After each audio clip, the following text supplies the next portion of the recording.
All right, ladies and gentlemen, welcome back. This is section 5.2, and we're evaluating polynomial functions. So the main two things that we're doing here in this set of videos is going to be, number one, identifying polynomial functions by their degree. So we've got some vocabulary to talk about in that sense. And then we're also going to be evaluating polynomial functions two different ways: direct substitution and synthetic substitution. So let's jump right in. This first video is going to be a lot of definitions, a lot of talking about some vocabulary here. So let's talk about a couple of vocabulary words. So first of all, we've got this thing called a monomial. Okay, this is a single term expression or equation, okay? But we can just say single term expression. So anything that has one term, like 2x, right? That's an example of a monomial, 2x. 4, there's a monomial, right? 5x squared y cubed, that is a monomial, okay? Terms are split up with addition and subtraction. So anything that is just multiplication is a single term expression. Okay? A binomial is a two-term expression.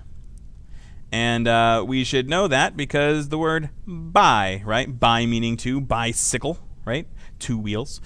Two-termed expression. So examples of that would be x plus 4. Okay, there is a two-termed expression. 3x squared y minus 4x cubed y squared. Okay, two-termed expression. Terms are split up by addition subtraction. So here we have a term and a term being split up through subtraction. These two things are binomials. Following the pattern, a trinomial is a three-term expression. And we looked at three-term expressions in chapter 4 with our quadratics, right? Standard form, x squared plus 3x plus 7. That is a trinomial because it's got 1, 2, 3 terms, okay?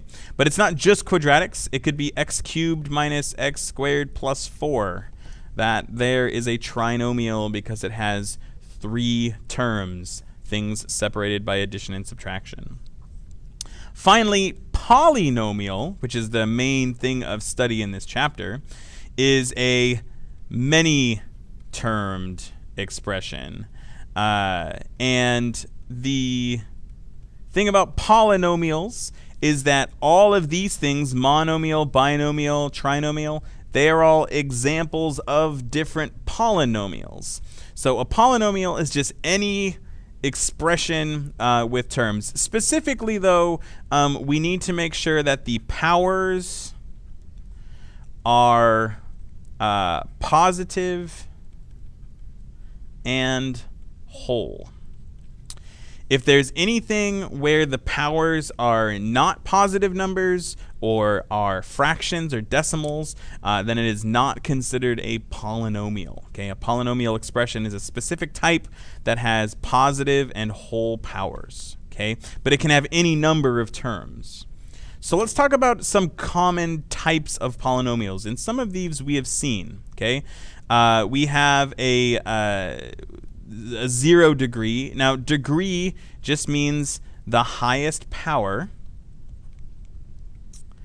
A 0 degree is called a constant, and its standard form is just a number, right? We usually say C, right? And examples of that would be like 4 or 8 or -3. Notice they're just numbers, okay? Constant expressions, constant polynomials are polynomials that are just, there is a single number, okay? Moving up the ladder, if the highest power is 1, then we have a linear polynomial. And you've seen these before, right? The standard form of it would be a1x plus c. Now, this should remind you of mx plus b, right? It's the same idea, okay?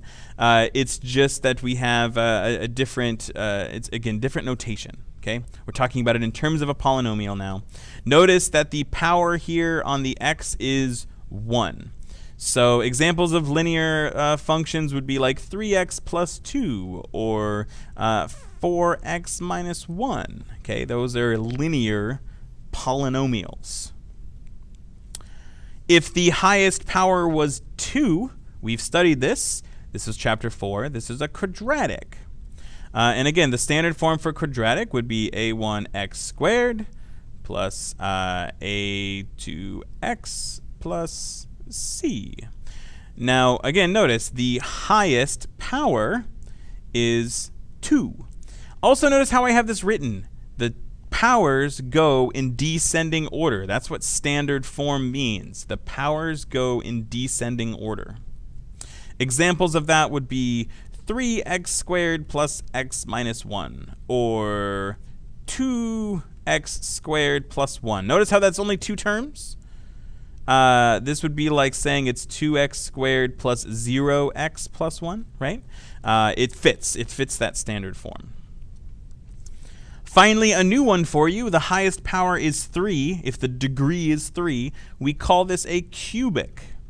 And you can guess the pattern. It's a1x cubed plus a2x squared plus a3x plus c. By the way, these little sub numbers, it just means a different a, right? It's just a way of writing any number, okay?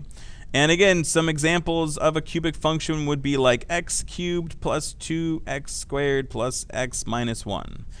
Or x cubed minus 4x plus 2. Notice that it's missing the quadratic term. But that's okay. That's just plus 0x squared. It's still cubic because the highest power is 3. Finally, the last of the common ones would be something that's degree 4, and we call this a quartic. Okay? And again, standard form, if you've got the pattern now, a1x to the 4th plus a2x cubed plus a3x squared plus a4x plus c. Important thing about standard form is that the powers go in descending order.